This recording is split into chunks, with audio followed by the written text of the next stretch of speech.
आज के क्लास में हम लोग एक महत्वपूर्ण प्रश्न परिवर्तनशील अनुपात के नियम पर एक विस्तृत चर्चा रखने वाले हैं। जो स्टूडेंट टीजीटी, पीजीटी, केवीएस और एनवीएस की तैयारी कर रहे हैं, आप विगत पिछले वर्षों के प्रश्नों को अगर देखिएगा तो परिवर्तनशील अनुपात के नियम से विगत कई वर्षों से लगातार प्रश्न रहे हैं। तो ये कॉम्पिटिटिव एग्जाम के व्यू से बेहद महत्वपूर्ण टॉपिक है। हम लोग एकदम आराम से धीरे धीरे इस प्रश्न के हर पहलू को देखेंगे। इससे संबंधित कोई भी ऐसा स्टेप नहीं होगा जो आपका छूट जाए। चलिए, परिवर्तनशील अनुपात के नियम को समझने के पहले हम लोग अपनी चर्चा को शुरू करते हैं उत्पादन फलन से। हम लोग प्रोडक्शन फंक्शन से अपने चर्चा के क्रम को आगे बढ़ाते हैं। हम लोगों को ये बात पता है कि उत्पादन के विभिन्न साधनों पर निर्भर है। मतलब यदि हम लोगों को उत्पादन में वृद्धि करना होता है तो उत्पादन को बढ़ाने के लिए उत्पादन के साधनों को बढ़ाना पड़ता है। मतलब उत्पादन के साधनों पर निर्भर करता है। इसे हम लोग इस रूप में भी लिख सकते हैं। जैसे हम लोग कह सकते हैं Q equal to function of A B C D E। यहाँ Q का मतलब उत्पादन से है, A फंक्शन है, फलन है, और A B C D E ये उत्पादन के विभिन्न साधन। हम लोगों को पता है कि उत्पादन के 5 महत्वपूर्ण साधन हैं: भूमि, पूंजी, श्रम, संगठन और साहस। मतलब उत्पादन इन्हीं 5 साधनों पर निर्भर करता है। उत्पादन और उत्पादन के साधनों में धनात्मक संबंध होता है। हम लोगों को ये बात पता है कि उत्पादन फलन मुख्य रूप से 2 प्रकार के होते हैं। उत्पादन फलन कितने तरह के? तो 2 प्रकार के। कौन कौन? तो पहला उत्पादन फलन है अल्पकालीन उत्पादन फलन। अल्पकालीन उत्पादन फलन। और दूसरा दीर्घकालीन उत्पादन फलन।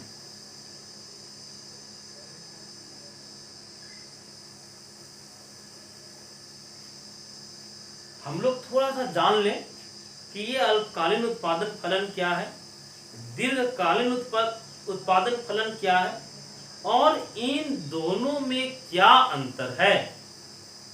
अल्पकालीन उत्पादन फलन शॉर्ट पीरियड में उत्पादन और उत्पादन के साधनों के बीच में रिलेशन बताने का काम करता है।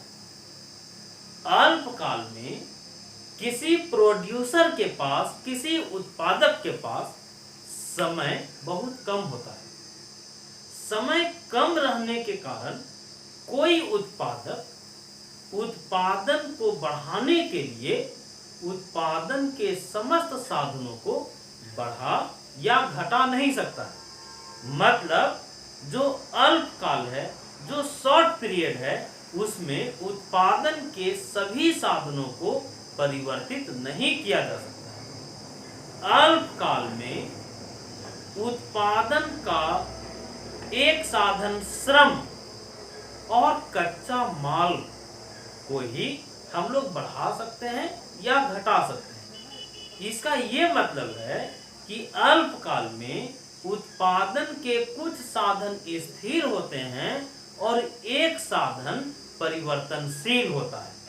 उत्पादन बढ़ाने के लिए अन्य साधनों को स्थिर रखकर हम लोग श्रम को जब बढ़ाते हैं तो इसका उत्पादन पर जो प्रभाव पड़ेगा इसकी व्याख्या अल्पकालीन उत्पादन फलन करता है। मतलब जो अल्पकालीन उत्पादन फलन है इसका एक नाम है परिवर्तनशील अनुपात का नियम। इसको हम लोग कहते हैं परिवर्तनशील अनुपातों का नियम या अनुपात का नियम। हम लोग यहां से थोड़ा सा देख लें जो ऑब्जेक्टिव बन सकता है। ऑब्जेक्टिव रहेगा कि परिवर्तनशील अनुपात का नियम कैसा उत्पादन फलन है। अल्पकालीन उत्पादन फलन है, दीर्घकालीन उत्पादन फलन है, ए तथा बी दोनों, इनमें से कोई नहीं। तो इसका सही जवाब होगा कि परिवर्तनशील अनुपात का नियम अल्पकालीन उत्पादन फलन है। हम लोग अल्पकाल के संदर्भ में देखें कि उत्पादन के अन्य साधन स्थिर हैं और श्रम परिवर्तनशील होता है। यहां से एक ऑब्जेक्टिव बन सकता है कि अल्पकाल में उत्पादन का कौन सा साधन है जो परिवर्तनशील होता है। तो हम लोग चर्चा किए कि अल्पकाल में श्रम परिवर्तनशील साधन है। हम लोग ये भी चर्चा किए कि शॉर्ट पीरियड में उत्पादन की तकनीकी स्थिर रहता है, लेकिन दीर्घकाल में समय सफिशिएंट होता है, समय पर्याप्त होता है।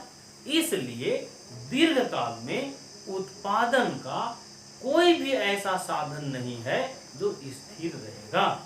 मतलब दीर्घकाल में उत्पादन के सभी साधन परिवर्तनशील होते हैं। दीर्घकाल में फर्म टेक्नोलॉजी को भी चेंज कर सकता है, तकनीकी में भी बदलाव ला सकता है, लेकिन अल्पकाल में तकनीकी स्थिर रहता है। अल्पकाल में उत्पादन के अन्य साधन स्थिर होते हैं, लेकिन दीर्घकाल में उत्पादन के सभी साधन परिवर्तनशील होते हैं। दीर्घकालीन उत्पादन फलन जो है इसका नाम है पैमाने के प्रतिफल का नियम। पैमाने के प्रतिफल का नियम। अब यहां से जो क्वेश्चन बना ध्यान से देखा जाए। क्वेश्चन रहेगा अल्पकालीन उत्पादन फलन का नाम क्या है। तो हम लोग देख लिए अल्पकालीन उत्पादन फलन का नाम है परिवर्तनशील अनुपात का नियम। दीर्घकालीन उत्पादन फलन का नाम क्या है। तो पैमाने के प्रतिफल का नियम। अब चलिए हम लोग परिवर्तनशील अनुपात के नियम को एकदम धीरे धीरे करके समझने का प्रयास करेंगे। प्रश्न यहाँ ये है कि आखिर परिवर्तनशील अनुपात के नियम को परिवर्तनशील अनुपात का नियम क्यों कहा जाता है। हम लोग इस प्रश्न से शुरुआत करते हैं अपने चर्चा को कि आखिर परिवर्तनशील अनुपात का नियम को परिवर्तनशील अनुपात का नियम क्यों कहा जाता है। हम लोग अभी चर्चा किए कि अल्पकाल में उत्पादन के जितने भी साधन हैं श्रम को छोड़कर सभी साधन स्थिर रहते हैं। टेक्नोलॉजी भी स्थिर रहता है। उत्पादन करने वाली जो तकनीक है उसे भी अल्पकाल में बदला नहीं जा सकता है। सिर्फ अल्पकाल में हम लोग श्रम को बदल सकते हैं। जब उत्पादन के अन्य साधनों को स्थिर रखा जाता है और श्रम को बढ़ाया जाता है तो स्थिर साधन और परिवर्तनशील साधन का जो अनुपात है, जो रेशियो है, उसमें परिवर्तन होता है। इसलिए इस नियम का नाम परिवर्तनशील अनुपातों का नियम या विविध अनुपात का नियम रखा गया है। मतलब परिवर्तनशील अनुपात के नियम से ये पता चलेगा कि जब उत्पादन के अन्य साधनों को स्थिर रखें और उत्पादन के एक साधन श्रम को बढ़ाएं तो स्थिर साधन और परिवर्तनशील साधन का जो रेशियो है वो जब बदलेगा तो इस रेशियो के बदलने से उत्पादन पर क्या प्रभाव पड़ेगा, इसकी व्याख्या परिवर्तनशील अनुपात का नियम करता है। तो हम लोग ये समझे कि आखिर परिवर्तनशील अनुपात का नियम को विविध अनुपात का नियम या परिवर्तनशील अनुपात का नियम क्यों कहते हैं। अब चलिए हम लोग ये जानने का प्रयास करें कि जो परिवर्तनशील अनुपात का नियम है इसकी कितनी अवस्थाएं हैं। परिवर्तनशील अनुपात के नियम की 3 अवस्थाएं। प्रश्न रह सकता है कि परिवर्तनशील अनुपात के नियम की कितनी अवस्था, तो 3 अवस्था। वो 3 अवस्था कौन कौन है, तो पहली अवस्था है उत्पत्ति वृद्धि नियम।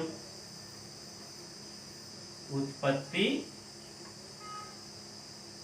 वृद्धि नियम। उत्पत्ति वृद्धि नियम को हम लोग दूसरे शब्दों में लागत ह्रास नियम भी कह सकते हैं। लागत ह्रास। परिवर्तनशील अनुपात के नियम की कितनी अवस्थाएं, तो 3। पहली अवस्था उत्पत्ति वृद्धि नियम, इसका दूसरा नाम तो लागत ह्रास नियम। दूसरा उत्पत्ति समता नियम। उत्पत्ति समता नियम। उत्पत्ति समता नियम को ही हम लोग लागत समता नियम भी कहते हैं। लागत समता नियम के नाम से ये जाना जाता है। तीसरी अवस्था या तीसरा नियम है उत्पत्ति ह्रास नियम। इसी को दूसरे शब्दों में हम लोग कहते हैं लागत वृद्धि नियम। लागत वृद्धि नियम।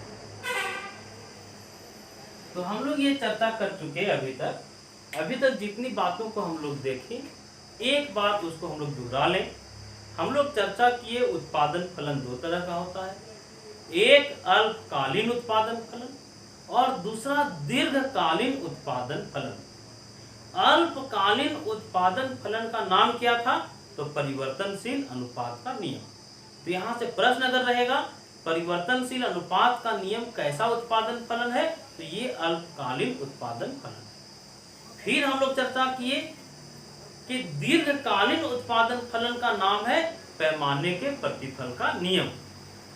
दीर्घकाल में हम लोग चर्चा किए थे कि उत्पादन के सभी साधनों को हम लोग बदल सकते हैं, उत्पादन के टेक्नोलॉजी को भी हम लोग बदल सकते हैं। फिर हम लोग ये चर्चा किए कि परिवर्तनशील अनुपात के नियम की 3 अवस्थाएं हैं। वो 3 अवस्था कौन कौन है, एक अवस्था है उत्पत्ति वृद्धि नियम, उत्पत्ति समता नियम और उत्पत्ति ह्रास नियम। हम लोग परिवर्तनशील अनुपात के नियम को आगे समझने के पूर्व इसके अजम्पशन को, इसके मान्यताओं को भी देख लें, क्योंकि कई बार मान्यताओं से प्रश्न रहता है। प्रश्न रह सकता है कि परिवर्तनशील अनुपात के नियम की निम्न में से कौन सी मान्यता नहीं है। अगर इस तरह का प्रश्न रहे तो इसको सॉल्व करने के लिए हम लोगों को ये जान लेना होगा कि आखिर परिवर्तनशील अनुपात के नियम की कौन कौन सी मान्यताएं हैं। जब हम लोग कौन कौन सी मान्यता है अगर ये जानते रहेंगे तो कौन सी मान्यता नहीं है इसे छांटा जा सकता है। तो चलिए हम लोग परिवर्तनशील अनुपात के नियम के कुछ मान्यताओं को देख लें। पहली मान्यता है कि उत्पादन के अन्य साधन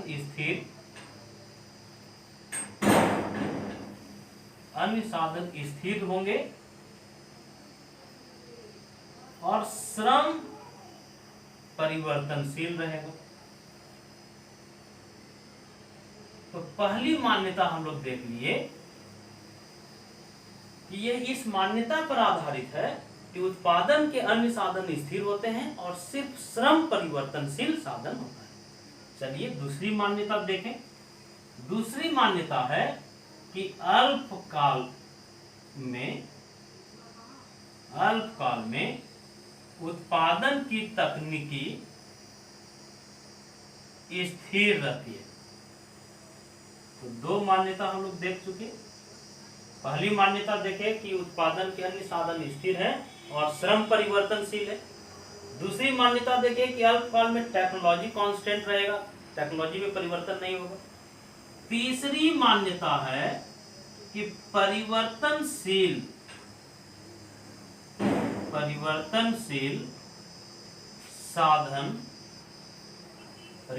साधन कौन था? तो श्रम था। परिवर्तनशील साधन श्रम जो होता है या परिवर्तनशील साधन की समस्त इकाई समरूप रहता है, एक जैसा रहता है, समरूप होता है। हम लोग तीन मान्यता देख लिए। तीसरी मान्यता था कि परिवर्तनशील साधन की सभी इकाई एक जैसा होता है। चलिए चौथी मान्यता को हम लोग समझें। चौथी मान्यता यह है कि उत्पादन के जो साधन हैं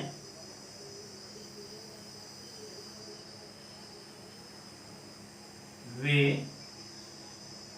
अपूर्ण प्रतिस्थापक होते हैं।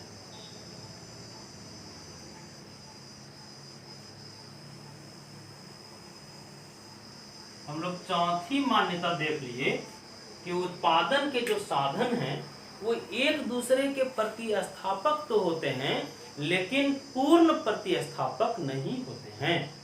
इसको आप उदाहरण से समझ लीजिए। जैसे लेबर और मशीन उत्पादन के दो साधन हैं, लेकिन लेबर और मशीन दोनों एक दूसरे के पूर्ण प्रतिस्थापक नहीं हैं बल्कि अपूर्ण प्रतिस्थापक है। इसका मतलब यह है कि जो काम लेबर कर सकता है वो काम मशीन भी कर सकता है, लेकिन 100% लेबर का काम मशीन नहीं कर सकता है। मशीन से जो काम लिया जा सकता है वो लेबर से भी लिया जा सकता है, लेकिन मशीन का सारा काम लेबर नहीं कर सकता है।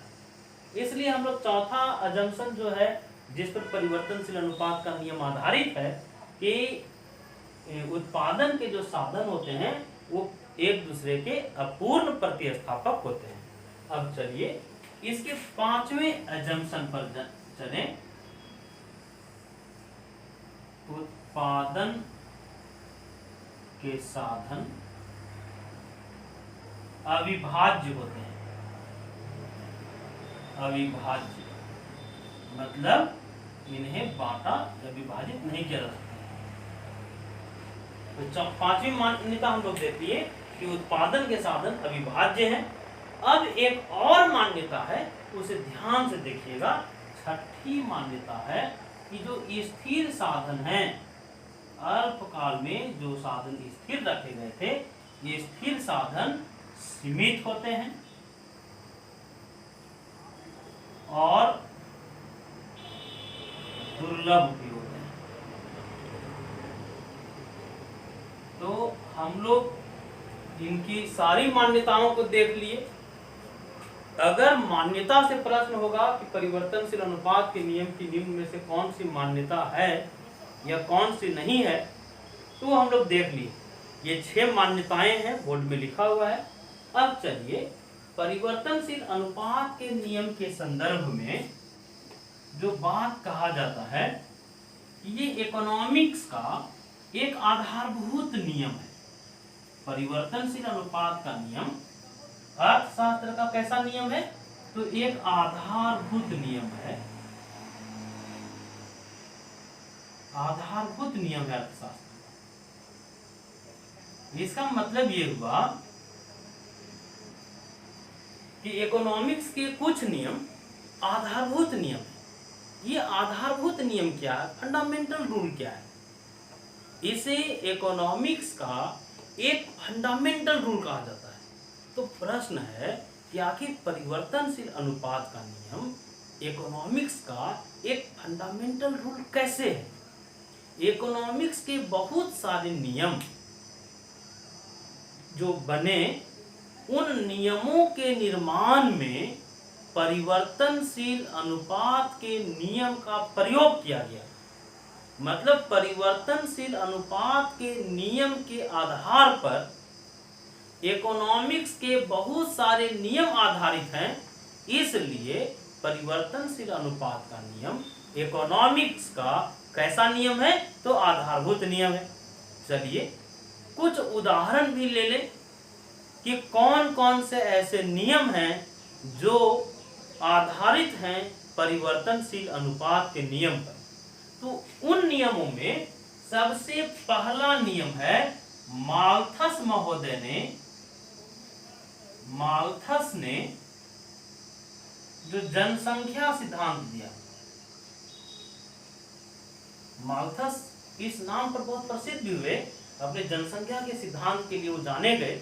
तो माल्थस महोदय जो जनसंख्या का सिद्धांत दिए थे वो आधारित है उत्पत्ति ह्रास नियम पर। तो इस तरह से हम लोग देखें कि उत्पत्ति ह्रास नियम परिवर्तनशील अनुपात के नियम का ही एक भाग है। तो परिवर्तनशील अनुपात का नियम कैसा नियम है, तो इकोनॉमिक्स का एक फंडामेंटल रूल है। हम लोग यहाँ चर्चा किए कि माल्थस का जो जनसंख्या सिद्धांत है उसको आधार प्रदान करता है परिवर्तनशील अनुपात का नियम। अब चलिए दूसरे नियम पर भी हम लोग चर्चा कर ले। रिकार्डो महोदय जो लगान का नियम दिए, लगान का जो नियम रिकार्डो का है, ये भी परिवर्तनशील अनुपात के नियम पर आधारित है। और तीसरा बहुत महत्वपूर्ण, वितरण का सीमांत उत्पादकता सिद्धांत।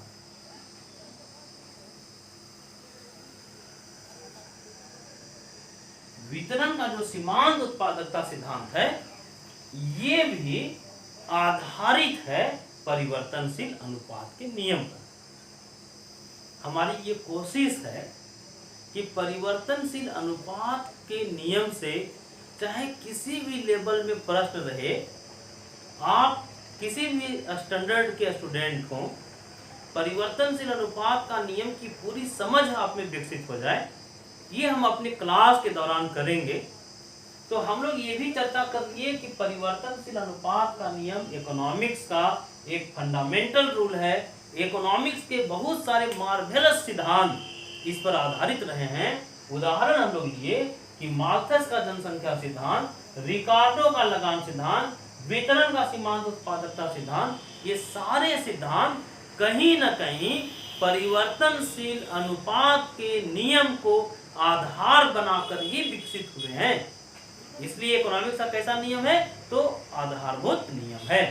अब चलिए थोड़ा हम लोग परिवर्तनशील अनुपात का नियम में आखिर है क्या चीज, परिवर्तनशील अनुपात के नियम से पता क्या चलता है, इसको समझने का प्रयास करें।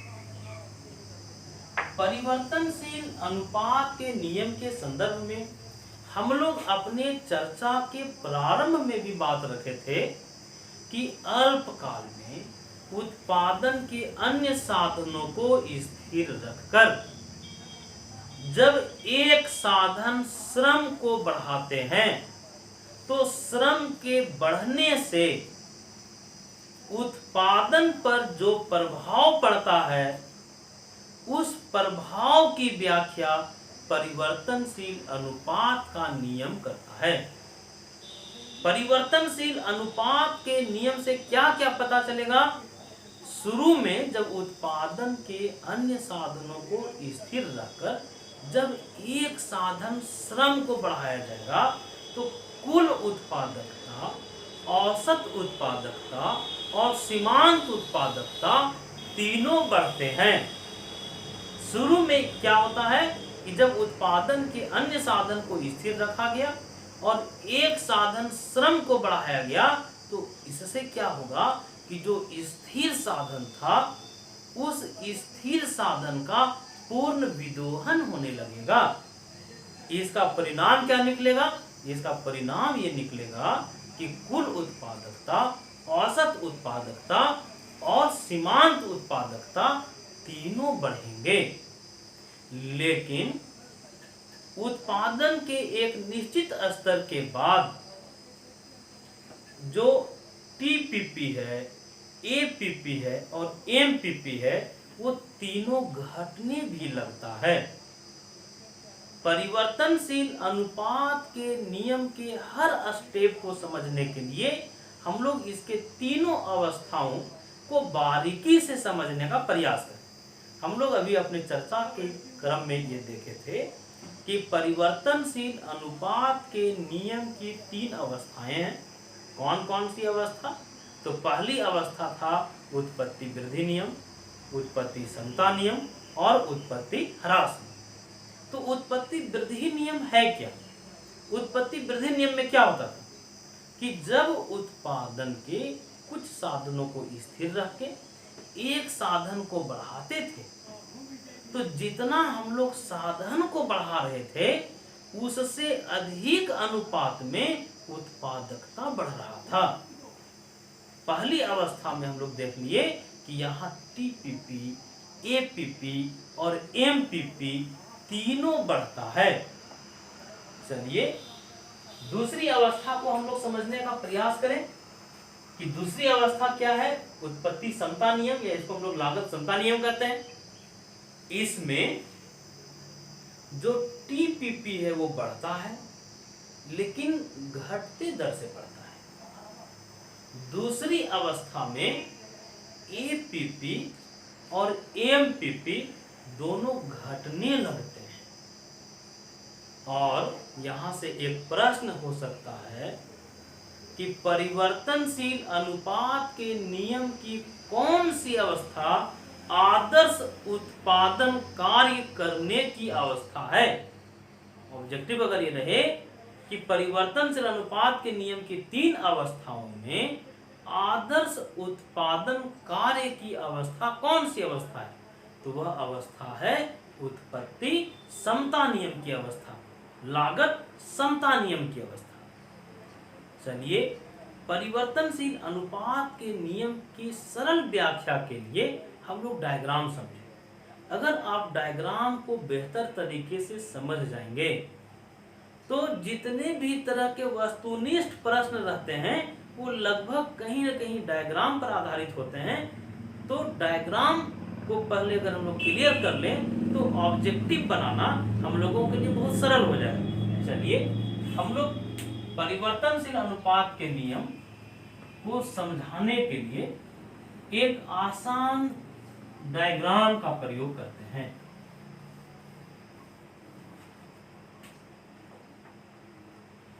आप लोग हमारे साथ डायग्राम को नोट करें, उतारने का कोशिश करें।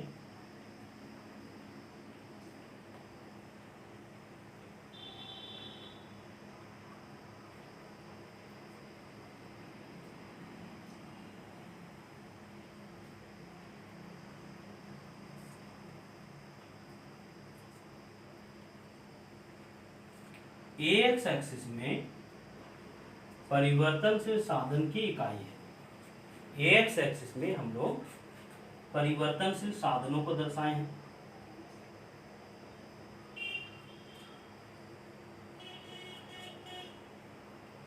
परिवर्तनशील साधन को एक्स एक्सिस में दर्शाया गया है।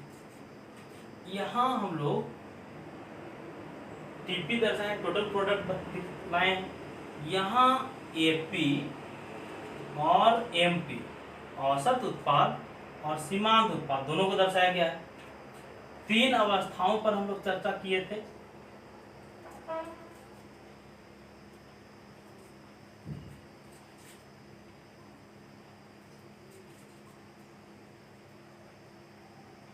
डायग्राम को आप देखें और डायग्राम के हर स्टेप को आप देखें।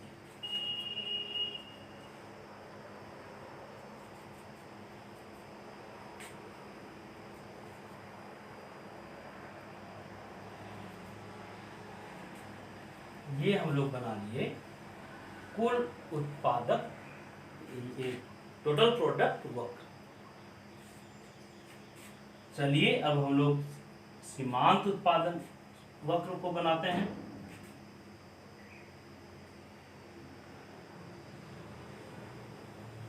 ये एएमपी बन गए, या एमपीपी मार्जिनल फिजिकल प्रोडक्ट या मार्जिनल प्रोडक्ट कर्व है।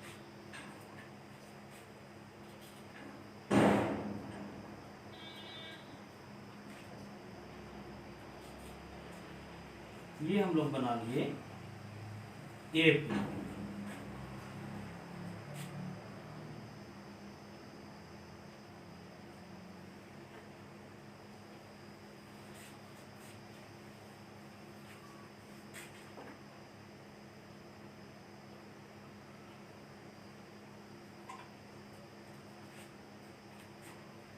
ये परिवर्तनशील अनुपात के नियम की प्रथम अवस्था है, फर्स्ट स्टेज है।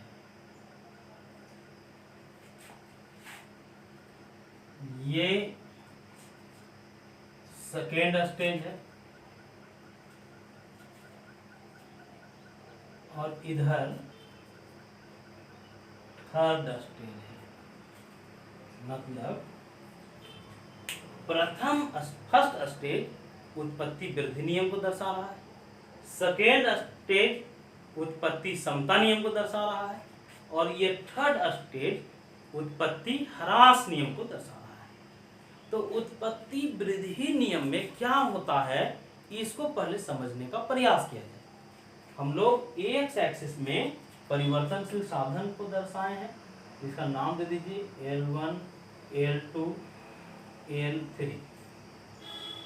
प्रथम अवस्था में हम लोग देख रहे हैं ये है मोड़ का बिंदु,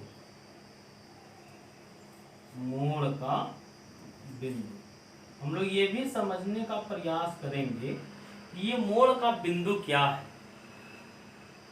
प्रथम अवस्था में आप देखिए कि एपीपी बढ़ रहा है, एवरेज फिजिकल प्रोडक्ट बढ़ता है। प्रथम अवस्था में सीमांत उत्पादकता बढ़ता है, लेकिन जो फर्स्ट स्टेज है उसको ध्यान से देखिएगा कि फर्स्ट स्टेज की दो स्थितियां हैं। फर्स्ट स्टेज में हम लोग देख रहे हैं कि एमपीपी बढ़ रहा है और फर्स्ट स्टेज में ही यहां से एमपीपी घट रहा है। मतलब आप अगर देखेंगे यहां तो जो मोड़ का बिंदु के पहले, मोड़ के बिंदु के पहले देखिए कि जो टीपीपी है वो बहुत तेजी से बढ़ता है। मोड़ के बिंदु के बाद टीपीपी बढ़ता है, लेकिन बढ़ने की दर इसकी घट जाती है। इसका कारण यह है कि प्रथम अवस्था में जहां तक एमपीपी बढ़ रहा है, टीपीपी बहुत तेजी से बढ़ेगा, और जब एमपीपी घटने लगेगा तो एमपीपी के जहां से घटता है, देखिए यहां के बाद एमपीपी क्या हो रहा है, तो घट रहा है। तो एमपीपी जहां से घट रहा है यही टीपीपी में मोड़ का बिंदु कहलाएगा। मतलब इस मोड़ के बिंदु के बाद जो टीपीपी के बढ़ने की दर है वो घट जाता है। तो प्रथम अवस्था से जो प्रश्न रह सकते हैं उसको आप एक बार ध्यान से देख लें। प्रथम अवस्था से प्रश्न रहता है कि प्रथम अवस्था में एपीपी और एमपीपी दोनों बढ़ते हैं। प्रथम अवस्था तक एपीपी लगातार बढ़ते रहता है। प्रथम अवस्था तक देखिए, प्रथम अवस्था हम लोगों का यहाँ तक है, आप देख रहे होंगे। प्रथम अवस्था वहां समाप्त होता है जहां एपीपी और एमपीपी दोनों बराबर हो जाते हैं। प्रश्न रहेगा किस अवस्था में एपीपी या किस अवस्था के समाप्ति में एपीपी और एमपीपी दोनों बराबर होते हैं। तो हम लोग देख लिए कि जहां फर्स्ट स्टेज समाप्त हो रहा है, यहाँ फर्स्ट स्टेज समाप्त हो रहा है। देखिए यहाँ तक फर्स्ट स्टेज है, तो जहां फर्स्ट स्टेज समाप्त होता है वहां एपीपी और एमपीपी दोनों बराबर हैं। फिर हम लोग चर्चा किए पहला जो ऑब्जेक्टिव यहाँ से बन सकता था कि एपीपी एवरेज फिजिकल प्रोडक्ट और मार्जिनल फिजिकल प्रोडक्ट कहाँ बराबर होते हैं, तो जहां प्रथम अवस्था समाप्त होता है। एपीपी और एमपीपी कहाँ बराबर होते हैं, जहां प्रथम अवस्था समाप्त होगा।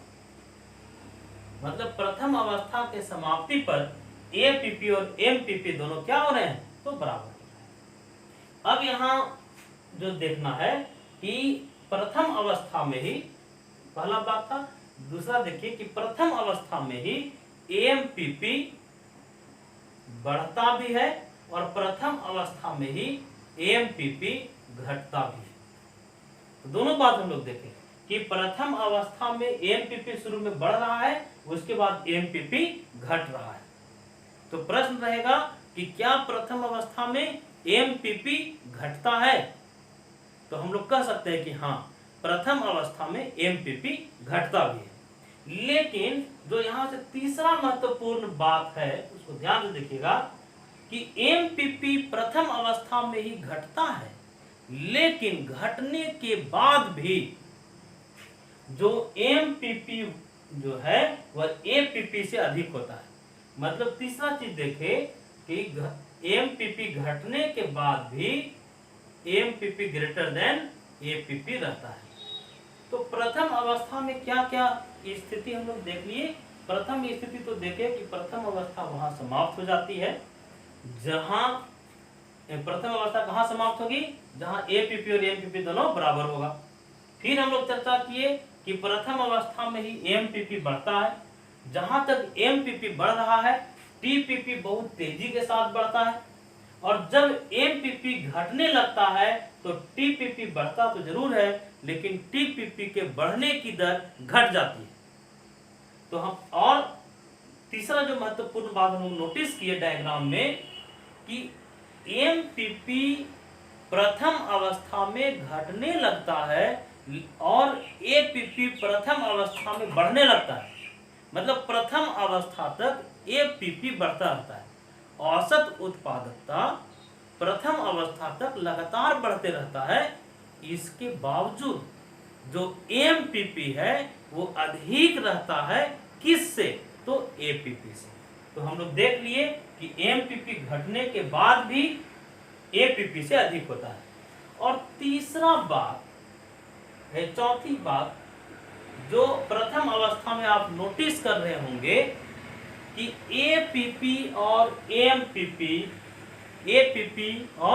एमपीपी जहां बराबर होते हैं वहां एपीपी अधिकतम रहता है। तीसरा महत्वपूर्ण बात हम लोग, चौथा महत्वपूर्ण बात देख लिए कि एपीपी और एमपीपी जहां बराबर रहते हैं वहां एपीपी अधिकतम रहता है। प्रथम अवस्था से एक बात और है, यहां से एक और प्रश्न बन सकता है कि जो प्रथम अवस्था है जिसको उत्पत्ति वृद्धि नियम भी हम लोग कहते हैं, इसको औसत उत्पादकता वृद्धि नियम भी कह सकते हैं। क्यों भाई, इसे औसत उत्पादकता वृद्धि नियम क्यों कहे। आप फर्स्ट स्टेज में देखिए कि फर्स्ट स्टेज में लगातार जो एपीपी है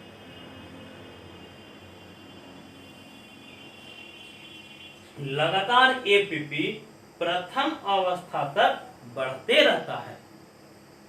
तो हम लोग ये चर्चा किए कि प्रथम अवस्था में क्या हो रहा था कि जब उत्पादन के अन्य साधनों को स्थिर रखा गया था और परिवर्तनशील साधन को जब बढ़ाया गया था, तो इसके बढ़ने से कुल उत्पादकता बढ़ रहा था, औसत उत्पादकता भी बढ़ रहा था और सीमांत उत्पादकता भी बढ़ रहा था। फिर हम लोग ये नोटिस किए कि प्रथम अवस्था में ही सीमांत उत्पादकता बढ़ भी रहा है और घट भी रहा है, लेकिन घटने के बावजूद यह औसत उत्पादकता से अधिक है। एक बात और हम लोग देखें कि जहां एपीपी और एमपीपी दोनों बराबर हो जा रहे हैं वहां प्रथम अवस्था समाप्त हो जाता है। परिवर्तनशील अनुपात का प्रथम अवस्था वहां समाप्त होता है, और जहां एपीपी और एमपीपी दोनों बराबर होते हैं वहां एपीपी अधिकतम होता है। फिर हम लोग चर्चा किए कि प्रथम अवस्था में औसत उत्पादकता लगातार बढ़ रहा होता है। प्रथम अवस्था में औसत उत्पादकता लगातार बढ़ रहा होता है, इसलिए इस अवस्था को हम लोग औसत उत्पादकता वृद्धि नियम के नाम से भी जानते हैं। अब चलिए हम लोग डायग्राम में दूसरी अवस्था की ओर आए कि आखिर दूसरी अवस्था में क्या क्या पता चल रहा है और दूसरी अवस्था से कौन कौन सा ऑब्जेक्टिव बन सकता है। अगर आप डायग्राम को ठीक से समझ रहे होंगे तो इससे कैसे ऑब्जेक्टिव प्रश्न निकल सकते हैं उसको छांट के हम अलग कर दे रहे हैं। दूसरी अवस्था आप देखिए, ये दूसरी अवस्था है, इसका मतलब है यहां तक दूसरी अवस्था है। जब परिवर्तनशील साधन की वो L3 मात्रा जब जहां तक लगाया गया, ये परिवर्तनशील अनुपात के नियम की दूसरी अवस्था को दिखलाता है। यहां हम लोग देख रहे हैं कि दूसरा जो स्टेज है, सेकेंड जो स्टेज है, सेकेंड स्टेज में एमपीपी घट रहा है और सेकेंड स्टेज में एपीपी भी घट रहा है। हम लोग ये चर्चा किए कि दूसरी अवस्था में एपीपी घटता है और एमपीपी घटता है, लेकिन एपीपी और एमपीपी दोनों पॉजिटिव रहते हैं, इसलिए टीपीपी बढ़ रहा होता है। एपीपी और एमपीपी जरूर घट रहा है, एपीपी और एमपीपी सेकेंड स्टेज में जरूर घट रहा है, लेकिन ये नेगेटिव नहीं हुआ है, ये पॉजिटिव है। यही कारण है कि सेकेंड स्टेज में जो टीपीपी है वो बढ़ता है, लेकिन घटती दर से बढ़ता है। यहाँ टीपीपी बढ़ रहा है, लेकिन इसकी बढ़ने की जो दर है वो पहली अवस्था जैसा नहीं है। तो सेकेंड स्टेज कहाँ समाप्त हो रहा है? तो सेकेंड स्टेज वहां समाप्त होता है, सेकेंड स्टेज वहां समाप्त होगा जहां एमपीपी 0 हो जा रहा है। यहां ध्यान से आप देखिएगा, दूसरी अवस्था के संबंध में सेकेंड स्टेज से जो ऑब्जेक्टिव बन सकता है कि सेकेंड स्टेज कहां समाप्त होता है। पहला प्रश्न यहां से क्या बनेगा कि दूसरी अवस्था समाप्त कहां होता है। तो दूसरी अवस्था समाप्त कहां होगा? जहां एमपीपी क्या हो जाए? 0। तो हम लोग देख लिए दूसरी अवस्था कहां समाप्त होगा? जहां एमपीपी 0 हो जाएगा। फिर यहां से प्रश्न रहेगा, दूसरा प्रश्न कि जब एमपीपी इक्वल टू 0 तो टीपीपी क्या होगा? जब एमपीपी 0 हो जाएगा तो टीपीपी मैक्सिमम होगा। यहां आप देख सकते हैं मैक्सिमम है, मतलब जब एमपीपी 0 होगा तो टीपीपी क्या हो जाएगा? मैक्सिमम। लेकिन तीसरा जो महत्वपूर्ण बात सेकेंड स्टेज के डायग्राम से पता चल रहा है वो देखिएगा कि सेकेंड स्टेज में एपीपी और एमपीपी दोनों घटता है। एपीपी भी घटता है, एमपीपी भी घटता है, लेकिन पॉजिटिव रहता है। और एमपीपी एपीपी से अधिक घटता है।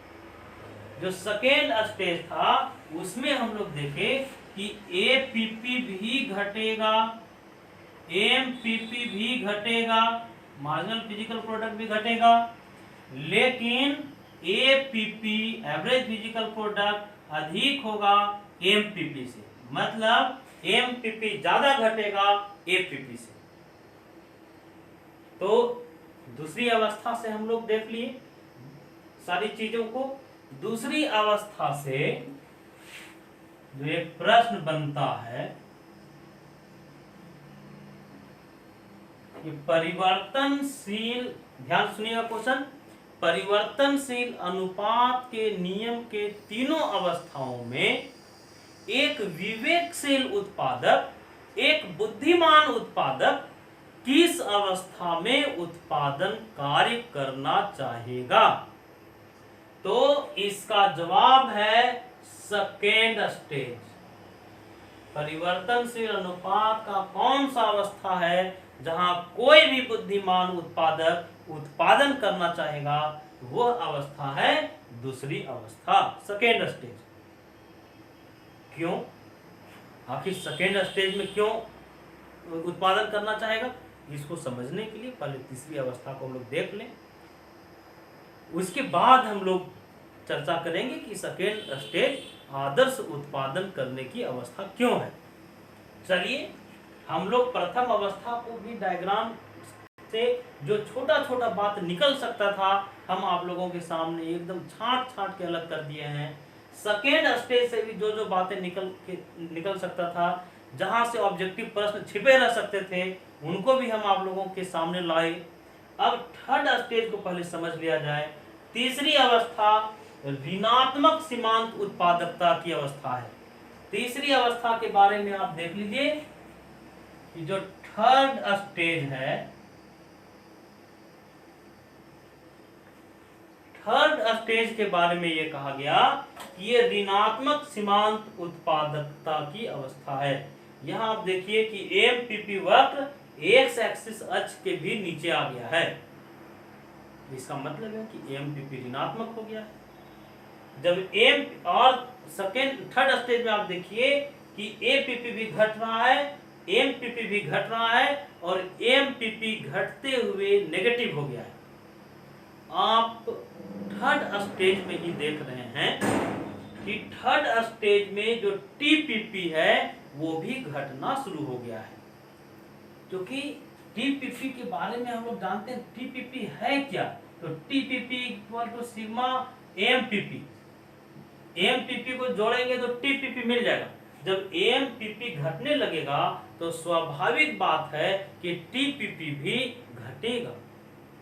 तो तीसरी अवस्था में जो हम लोगों ने देखा कि तीसरी अवस्था में एमपीपी घट के नेगेटिव हो जाता है, एपीपी भी घटता है और टीपीपी भी घटने लगता है। प्रश्न है कि कोई भी बुद्धिमान उत्पादक तीसरी अवस्था में उत्पादन करना कभी भी नहीं चाहेगा। क्यों नहीं चाहेगा? तीसरी अवस्था में हम लोग देख रहे हैं कि जब परिवर्तनशील साधन की एक अतिरिक्त इकाई को लगा रहे हैं तो उत्पादन बढ़ने के जगह में घटने लग रहा है।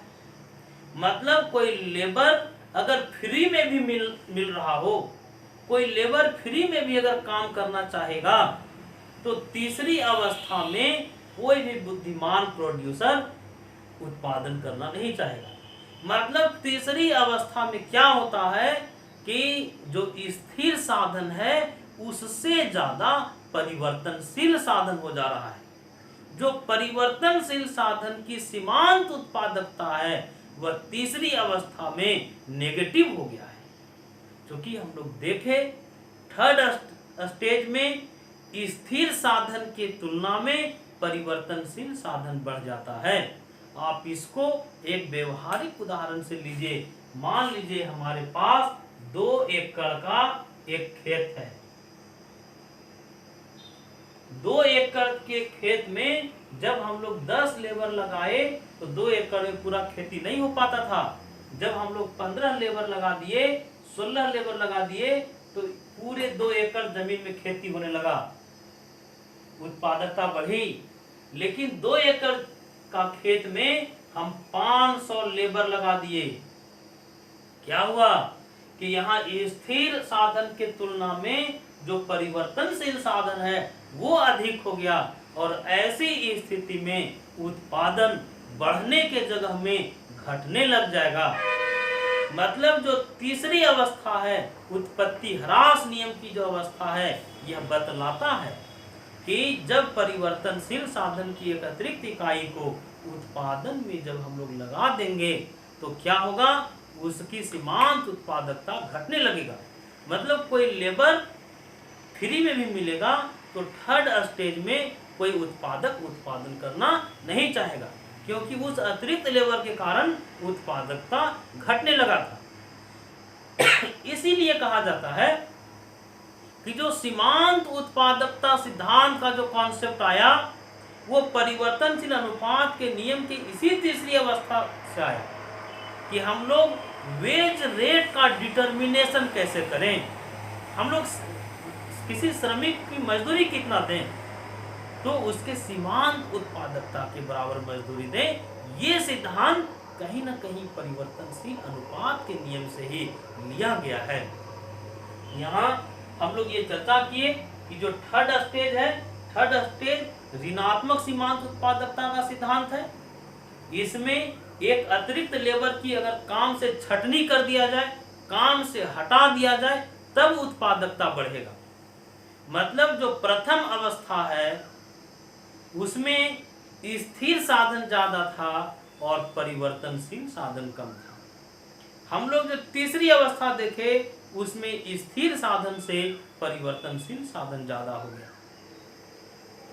तीसरी अवस्था में कोई बुद्धिमान उत्पादक उत्पादन करना नहीं चाहेगा।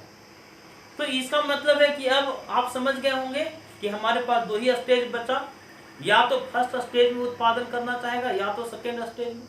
अब सोचिए अगर प्रथम अवस्था में ही उत्पादक बंद कर दे तो क्या होगा। आप सेकेंड स्टेज में देख रहे थे कि एपीपी घट रहा है और एमपीपी घट रहा है, लेकिन एपीपी और एमपीपी घटने के बावजूद नेगेटिव नहीं है। मतलब परिवर्तनशील साधन का जो आदर्शतम प्रयोग है वो सेकेंड स्टेज में ही हो रहा था। सेकेंड स्टेज में हम लोग देख रहे थे टीपीपी अधिकतम हो रहा है, इसलिए कोई विवेकशील उत्पादक सेकेंड स्टेज तक जहां एमपीपी 0 हो जाए कम से कम वहां तक उत्पादन करना चाहेगा। तो हम लोग पूरे परिवर्तनशील अनुपात के नियम के हर छोटे छोटे बिंदुओं पर भी ध्यान दिए। जहां जहां से ऑब्जेक्टिव प्रश्न छिपे हुए थे उन ऑब्जेक्टिव प्रश्नों को, छिपे हुए ऑब्जेक्टिव प्रश्नों को हम आपके सामने प्रकाश में लाने का काम किए हैं। परिवर्तनशील अनुपात के नियम के संदर्भ में हम लोग समझ लिए थे कि ये इकोनॉमिक्स का एक फंडामेंटल रूल है, एक आधारभूत नियम है। आधारभूत नियम क्यों कहा गया इस पर भी हम लोग चर्चा किए। अब यहाँ से एक प्रश्न जो बनता है उस पर थोड़ा सा चर्चा कर लें, उसके बाद हम लोग अपने चर्चा के क्रम को रोकेंगे। प्रश्न यहाँ है कि परिवर्तनशील अनुपात के नियम की कितनी अवस्थाएं? 3। कौन कौन ये भी समझ लिए थे? उत्पत्ति वृद्धि नियम, उत्पत्ति समता नियम और उत्पत्ति ह्रास नियम। तीसरी अवस्था के बारे में देखे थे कि कोई भी विवेकशील उत्पादक यहाँ उत्पादन नहीं करेगा, क्योंकि यहाँ परिवर्तनशील साधन की एक अतिरिक्त इकाई लगाने से जो कुल उत्पादकता है वो घटने लगता है। परिवर्तनशील साधन की सीमांत उत्पादकता नेगेटिव हो जाती है, इसलिए कभी भी यहाँ कोई उत्पादन नहीं करेगा। लेकिन प्रश्न ये है कि क्या उत्पत्ति ह्रास नियम को रोका जा सकता है? प्रश्न ये है, क्योंकि मार्शल महोदय ने जिस उत्पत्ति ह्रास नियम की हम लोग चर्चा कर रहे हैं, मार्शल ने इस नियम को सिर्फ कृषि तक ही लागू माना था कि उत्पत्ति ह्रास नियम सिर्फ कृषि क्षेत्र में ही लागू होता है, ऐसा मार्शल ने समझाया था। यहां से भी ऑब्जेक्टिव बनेगा कि मार्शल उत्पत्ति ह्रास नियम को किस क्षेत्र तक ही सीमित मानते थे। तो यहाँ से उत्तर है, इसका उत्तर है कि कृषि क्षेत्र तक ही इसको सीमित किए थे। लेकिन आधुनिक अर्थशास्त्रियों ने कहा कि उत्पत्ति ह्रास नियम सिर्फ कृषि क्षेत्र में ही नहीं बल्कि हर क्षेत्र में, चाहे वह उद्योग का क्षेत्र हो, चाहे वह सेवा का क्षेत्र हो या कोई भी क्षेत्र हो, वहां उत्पत्ति ह्रास नियम लागू होगा। प्रश्न बनता है कि कौन अर्थशास्त्री थे जो उत्पत्ति ह्रास नियम को कृषि तक सीमित माने थे? तो मार्शल थे। किस क्षेत्र तक ही सिर्फ इसकी सीमा खींचे थे? तो कृषि था। आधुनिक अर्थशास्त्री क्या मानते हैं कि उत्पत्ति ह्रास नियम हम सभी क्षेत्रों में हम लोग देखते हैं। लेकिन हमारा प्रश्न ये था कि क्या उत्पत्ति ह्रास नियम को रोका जा सकता है, स्थगित किया जा सकता है? आज के समय में इस मॉडर्न टेक्नोलॉजी के ज़माने में जब एक से एक नवीनतम तकनीक आ गया तो उत्पत्ति ह्रास नियम को रोकने का प्रयास किया गया। बहुत सीमा तक उत्पत्ति ह्रास नियम को रोक दिया गया। जैसे आप देखते होंगे कि जो हरित क्रांति आया उसमें क्या था कि भूमि तो वही था, वही भूमि में हम लोग बहुत ज़्यादा उत्पादन करने लग गए थे। तो ऐसा प्रतीत होने लगा था, अर्थशास्त्रियों में खुशी की एक लहर दौड़ गई थी कि हम लोग उत्पत्ति ह्रास नियम को रोकने में सफल हो गए। लेकिन समय बीता, समय बीतने के बाद आज उसी हरियाणा और पंजाब के खेतों को देखिए, जो कभी हीरा और सोना उगलता था, आज वही खेत बंजर होने की स्थिति में आ गए। मतलब जब हम लोग उन खेतों में अंधाधुंध खाद का प्रयोग किए थे तो यहाँ उत्पत्ति वृद्धि नियम तो लागू हो गया था, लेकिन आज पुनः वहाँ उत्पत्ति ह्रास नियम लागू हो रहा है। तो उत्पत्ति ह्रास नियम को कुछ समय के लिए हम लोग स्थगित तो कर सकते हैं, लेकिन लंबे समय तक स्थगित नहीं कर सकते हैं। इसलिए माल्थस महोदय जब अपने जनसंख्या का सिद्धांत लेकर के आए तो उन्होंने कहा कि कृषि के क्षेत्र में आज नहीं तो कल उत्पत्ति ह्रास नियम लागू होगा और जिस गति से जनसंख्या बढ़ रही है उसकी आवश्यकताओं को हमारा कृषि क्षेत्र पूरा नहीं कर पाएगा। तो इन तमाम चर्चाओं के क्रम में हम लोग ये समझे कि परिवर्तनशील अनुपात का नियम इकोनॉमिक्स का एक आधारभूत नियम है। हम बहुत कोशिश किए कि इसके सारे पहलुओं को छुएं। थोड़ा बहुत आप लोगों को परेशानी का सामना करना पड़ेगा। हम ये वीडियो देखने के क्रम में कुछ आवाज़ें आ रही है, उन आवाज़ों को हम नहीं रोक पा रहे हैं, तो इसके वजह से थोड़ा बहुत आप डिस्टर्ब होंगे। लेकिन अगर गंभीरता से एक एक बात को ध्यानपूर्वक अगर आप सुनेंगे तो परिवर्तनशील अनुपात के नियम से जितने भी तरह के प्रश्न हो सकते हैं उसको हमने पूरा करने का, उसे समेटने का हमने एक सार्थक प्रयास किया है। धन्यवाद।